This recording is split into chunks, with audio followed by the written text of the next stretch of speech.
জি, আসসালামু আলাইকুম রহমতুল্লাহ। আমি সম্মানিত দেশবাসী এবং ফেসবুকে যারা আছেন, অনলাইনে যারা আছেন, গণমাধ্যম কর্মী যারা আছেন, সবার উদ্দেশ্যে বলছি, আমরা আজকে সকালেই একটি জামাত ইসলামী ধানমন্ডি জোনের ফ্যাসিবাদ বিরোধী একটি মিছিলে একটি অনাকাঙ্ক্ষিত ঘটনা ঘটেছে।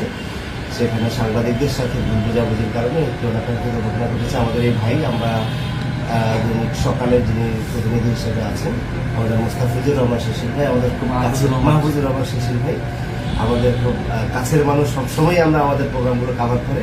কিন্তু আজকে যে কর্মসূচিটিতে ঘটনা ঘটেছে, আমরা এই ঘটনার জন্য আন্তরিকভাবে দুঃখ প্রকাশ করছি।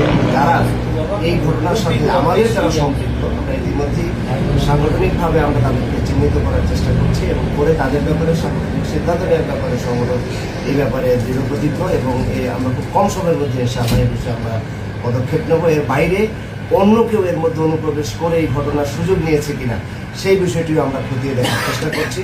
সর্বোপরি ভাই আমার পাশেই আছেন, আমরা ভাইয়ের সমবেদনা জানানোর জন্য এসেছি এবং যে আজকে যে ঘটনা ঘটেছে তার জন্য আমরা আবারও দুঃখ প্রকাশ করে ভবিষ্যতে যাদের এরকম কোনো ঘটনা না ঘটে আমরা আমাদের বাংলাদেশ জামাত ইসলামী নেতা কর্মী সহ যারা আছেন সবাইকে ব্যাপারে আরও সতর্ক থাকার জন্য আমি বিনীত অনুরোধ করছি।